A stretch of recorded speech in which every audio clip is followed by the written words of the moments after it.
Masih bersama kami para bapak-bapak, ada 4 bapak-bapak yang ada di layar MNC News Prime malam hari ini. Kalau tadi kita bicara mengenai paket sebelumnya mengatakan Jawa masih menjadi kunci untuk pemilu 2024 ini berarti. Mas Dedi, 3 nama sudah disebut ini kayaknya 3 nama yang masih warawiri berkutat dalam urutan teratas calon presiden atau calon yang disukai publik sebagai presiden seperti itu.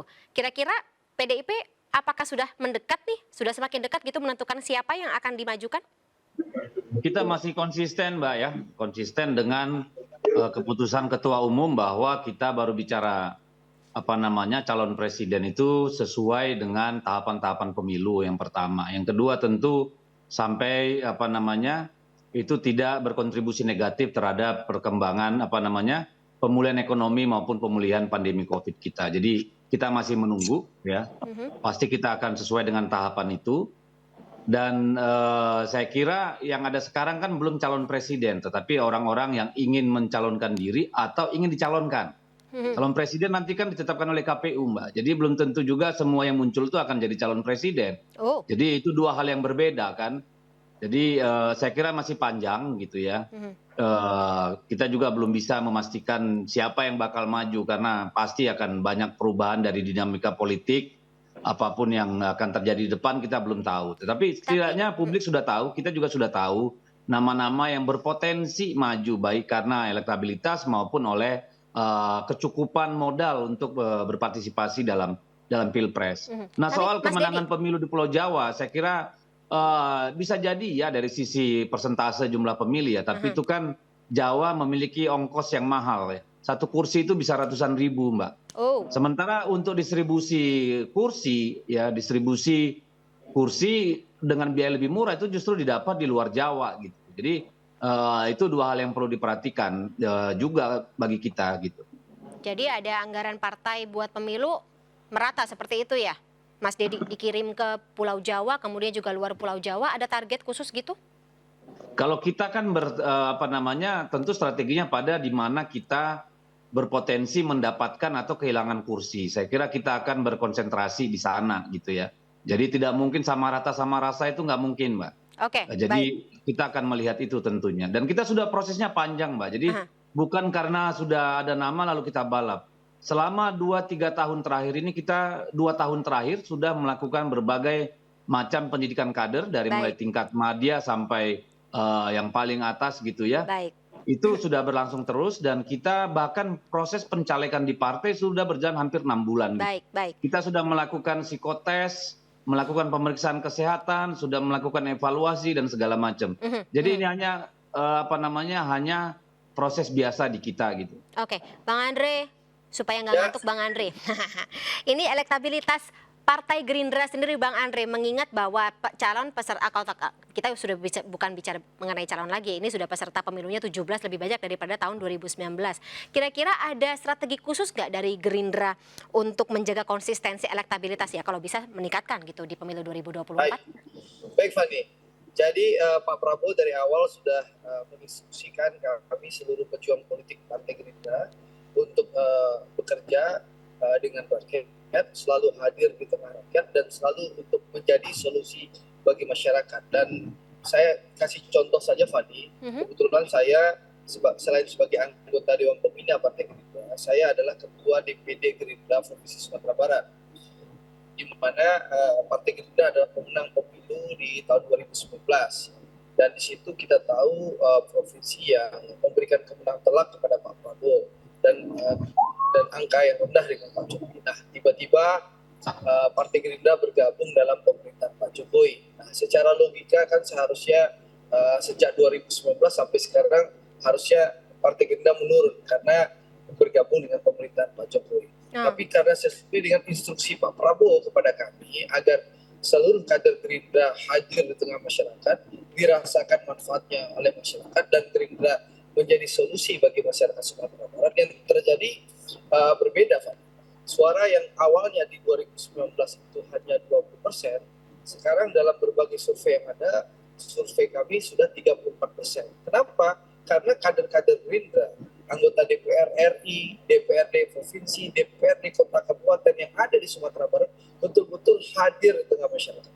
betul-betul dirasakan manfaatnya oleh masyarakat. Bahkan Gerindra betul-betul bisa menjadi solusi dan harapan masyarakat di Sumbar. Sehingga suara Gerindra yang dulunya 20% di pemilu 2019 sekarang dari berbagai survei yang ada konsisten di angka 30% lebih, bahkan 34,7%. Dan itu sekali lagi karena kerja-kerja nyata di lapangan dan betul-betul kader-kader Gerindra betul-betul bisa menjadi solusi bagi kebutuhan dan harapan bagi masyarakat. Itu strategi kita. Jadi itu yang kita lakukan di Sumatera Barat. Seperti itu Fani. Kalau kebetulan sosok, saya ketua DPD-nya. Kalau sosok Bang Andre masih Pak Prabowo Subianto ya? Kalau sosok calon presiden, jadi gini, Gerindra kan ingin menang. Kemenangan Gerindra itu adalah memenangkan Pak Prabowo jadi presiden, barulah namanya Gerindra menang. Kalau Pak Prabowo belum jadi presiden, Gerindra itu belum menang. Insya Allah dengan kerja keras dan doa seluruh rakyat Indonesia, insya Allah kami akan antarkan Pak Bang Andre. Ya Fani. Suaranya putus-putus. Gimana Bang Andre? Jalan Fani, baru pulang dari Cianjur. Capek ya. Bantuan. Tapi nggak apa-apa kan salah satu bagian dari memanaskan motor partai ya Bang? Ya, hari ini sebagai Ketua Harian Dewan Pimpinan Pusat Ikatan Keluarga Minang. Besok pagi kami akan ke Sumatera Barat. Kita langsung sosialisasi dan tancap gas menemui masyarakat. Jadi besok insya Allah pagi dengan pesawat jam 6 pagi kami akan berangkat ke Sumatera Barat, langsung tancap gas sosialisasi ke masyarakat dan bertemu dengan masyarakat dan hadir di tengah masyarakat. Seperti itu Fani. Baik. Kalau Kang Ferry untuk Perindo sendiri udah tancap gas dong ya, sosialisasi nomor urut partai, mungkin sosok-sosok yang ingin juga didekati atau dimajukan gitu? Ya, Mbak Fani, memang tentunya kita dari awal sudah melakukan upaya-upaya yang cukup terdesain lah ya, bahwa aktivitas yang memang kita lakukan dalam tahun elektoral ini memang harus betul-betul kita raih lah seperti itu. Setidaknya kita menyamai Bang Deddy dan Pak Andre lah seperti itu.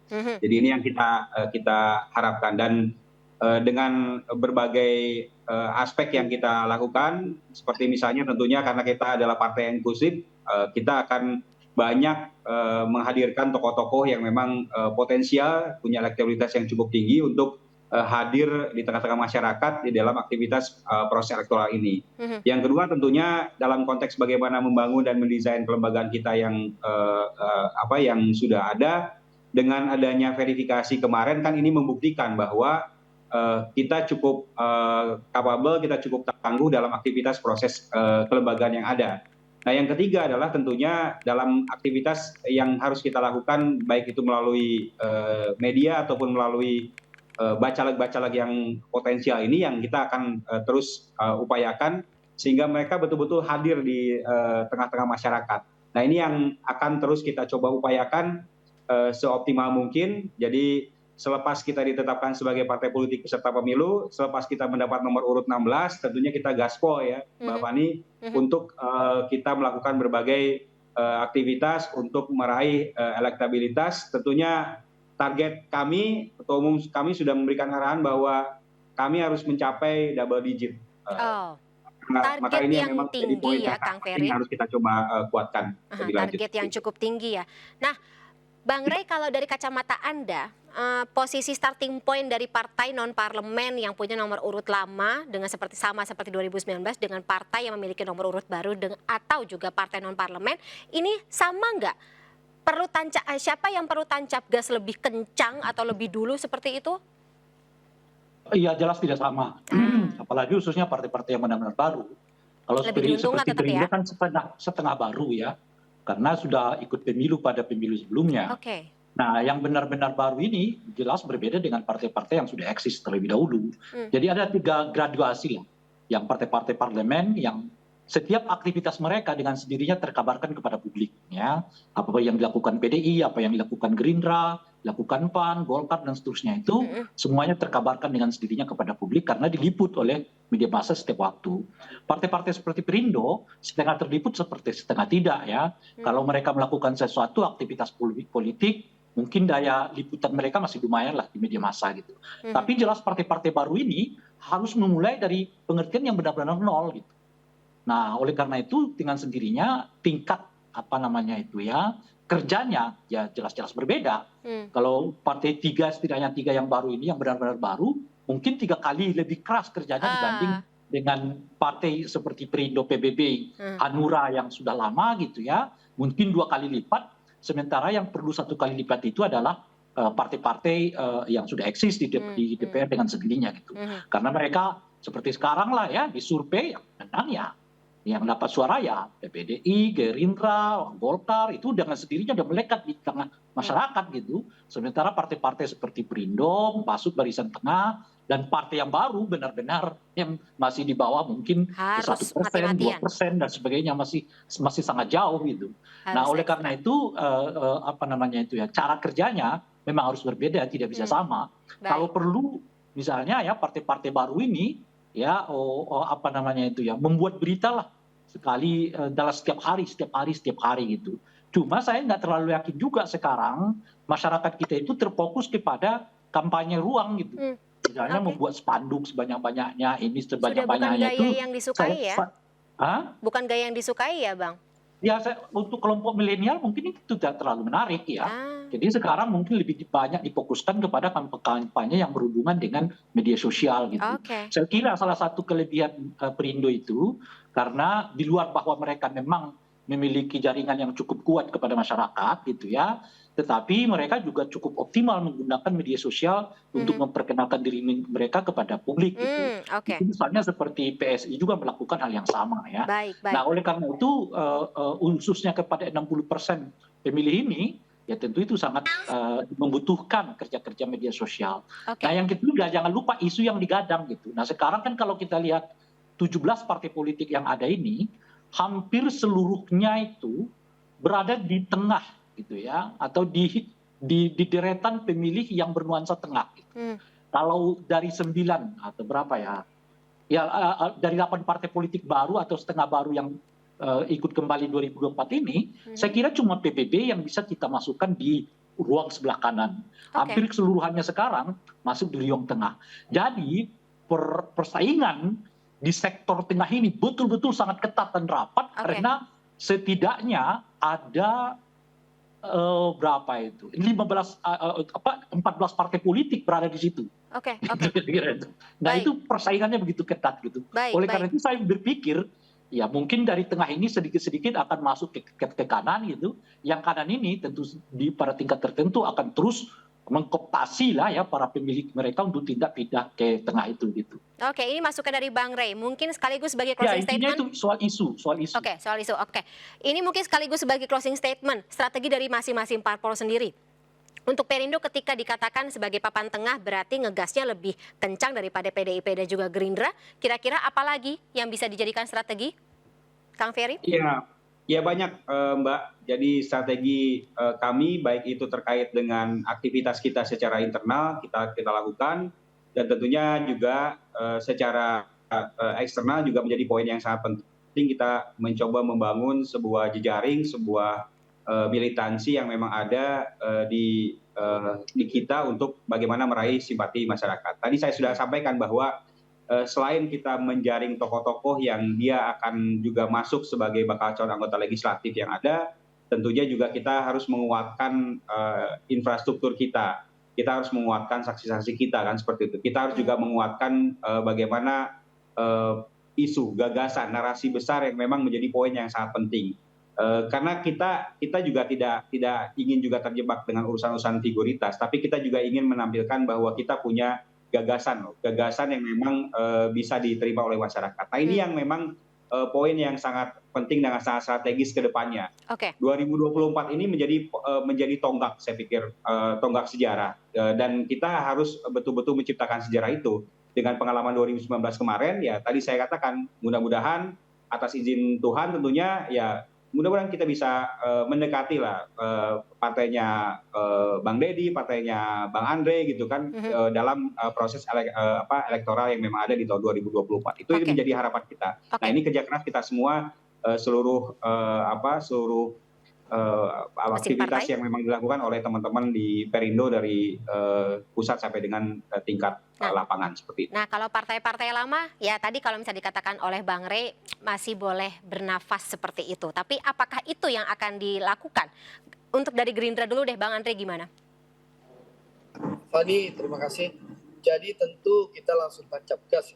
Contoh saya sebagai Ketua DPD Gerindra Provinsi Sumatera Barat, besok pagi jam 6 pagi sudah take off ke Sumbar, langsung tancap gas keliling dari kampung ke kampung, keliling dari nagari ke nagari untuk menjadi solusi bagi masyarakat, menampung, menangkap aspirasi dan mengeksekusi aspirasi dari masyarakat dan juga terus mensosialisasikan Pak Prabowo sebagai calon presiden tahun 2024. Dan Fani, sekali lagi strategi kita jelas, tadi terputus-putus ya, bahwa sesuai instruksi dan arahan Pak Prabowo kepada kami seluruh kader Gerindra untuk terus bergerak di tengah rakyat, untuk terus hadir di tengah rakyat, untuk terus menjadi solusi bagi masyarakat. Dan itu sudah teruji di Sumatera Barat ya, dari 20% di Pileg 2019, sekarang ya kami sudah di atas angka 34%. Itu di berbagai survei yang ada. Ini menunjukkan bahwa kerja-kerja di lapangan, hadir di tengah masyarakat dan menjadi solusi bagi masyarakat itu betul-betul akan menambah elektabilitas. Masyarakat membutuhkan aksi nyata, bukan sebatas retorika. Masyarakat butuh solusi, bukan sekedar pasang baliho. Itu yang strategi kami di DPD Gerindra Provinsi Sumatera Barat. Oke, tagline buat pemilu 2024 ya, Bang? Tancap gas. Ini langsung besok pagi langsung tancap gas. Malam ini dari Cianjur kembali ke Jakarta, besok pagi terbang ke Sumatera Barat. Oke, yang paling penting jaga kesehatan berarti Bang Andre ya. Begitu, Mas Dedi juga ikut tancap gas langsung, tidak ada waktu untuk leha-leha? Ya, kita dari 2 tahun terakhir nggak ada leha-leha ya Mbak, jalan terus kita. Saya sih kalau soal strategi kan ya rahasia dapur kita masing-masing lah. Yang paling penting kalau menurut saya adalah kualitas pemilu ini yang harus menjadi pemikiran kita. Kualitas pemilu dari sisi penyelenggaraan dan dari sisi peserta pemilunya. Ya, bagaimana penyelenggara pemilu dan pengawas pemilu benar-benar melaksanakan tugasnya secara imparsial, secara adil, secara teknis juga sangat siap seperti disampaikan oleh Pak Jokowi tadi, sehingga menjelang pemilu tidak ada keributan atau kekacauan soal-soal teknis kepemiluan. Itu yang pertama. Yang kedua, tentu para peserta pemilu sendiri, silakanlah kita mau tadi dengan isu, dengan program, visi, misi, silakan. Sepanjang kita punya komitmen terhadap pemilu yang damai, punya komitmen terhadap pemilu yang fun gitu ya, yang menyenangkan, tidak ada horor, tidak ada hoax, tidak ada kebencian, tidak ada macam-macam gitu ya. Semua berlomba-lomba agar mendapatkan suara dengan cara-cara yang elegan dan etis dan tidak melanggar hukum. Itu yang kedua. Yang ketiga, ada persoalan yang paling mendasar bagi kita, money politik ya. Saya kira ini adalah musuh semuanya ya, tidak hanya apakah itu partai yang sudah lama tumbuh atau di parlemen atau yang belum masuk parlemen atau yang baru ikut pemilu. Politik uang adalah masalah paling mendasar dalam dalam pemilu kita ini yang harus menjadi antisipasi. Nah, oleh karena itu saya berharap nanti ke depan agar pengawas pemilu itu benar-benar mengawasi seluruh tahapan pemilu dan tidak sungkan-sungkan untuk menegakkan hukum kepemiluan gitu loh. Oke, lebih Jadi tegas jangan, begitu ya Mas Dedi? Ya harus tegas dan konsisten gitu. Jangan katakanlah pilih-pilih bulu, ogah-ogahan gitu ya. Ya harus konsisten supaya semua percaya bahwa pemilu ini memang dilaksanakan dengan jurdil sehingga legitimate dan tidak ada keributan-keributan yang tidak perlu. Begitu. Oke, tidak perlu lagi ya dulu ada pembagian dua kubu gitu. Bang Rey, cukup optimis ya? Mungkin singkat saja closing statementnya, cukup optimis pemilu 2024 ini akan lebih mendidik? Itu harapan kita. Harapan kita bahwa pemilu 2024 janji dong sama-sama ya kita ya. Ya, memberi efek pendidikan politik yang bagus bagi masyarakat. Dan kalau ditanya siapa yang melakukannya, ya peserta pemilu sebetulnya yang paling utama, karena mereka melakukan kampanye. Mudah-mudahan komitmen tidak politik uang, tidak politik identitas, itu betul-betul kita alami di lapangan. Sehingga dengan begitu, kita setidaknya terhindar dari dua penyakit lama pemilu kita, yang sebenarnya sangat mengancam kualitas demokrasi kita, yaitu politik uang dengan politik identitas itu dapat kita atasi bersama-sama tanpa harus tergantung kepada misalnya keberadaan Bawaslu dan seterusnya itu. Lebih pada kesadaran dari setiap peserta pemilu untuk tidak menggunakan dua cara itu dalam hal meraup suara masyarakat gitu. Janji kita sama-sama ya, Bang Rey, mungkin kita juga akan sama-sama mengawal seperti itu bagaimana kiprah dari 17 parpol ini, strategi para parpol ini untuk tadi menjadikan pemilu 2024 mendidik, mencetak ya para pemilih-pemilih yang juga pintar dan cerdas melek politik seperti itu. Baik, terima kasih Bapak-Bapak semuanya atas waktunya bersama kami di MNC News Prime malam hari ini. Kerja masih panjang, jaga kesehatan semuanya selalu ya. Terima kasih sekali lagi saya ucapkan. Sampai jumpa, selamat malam. Sampai jumpa. Salam persatuan.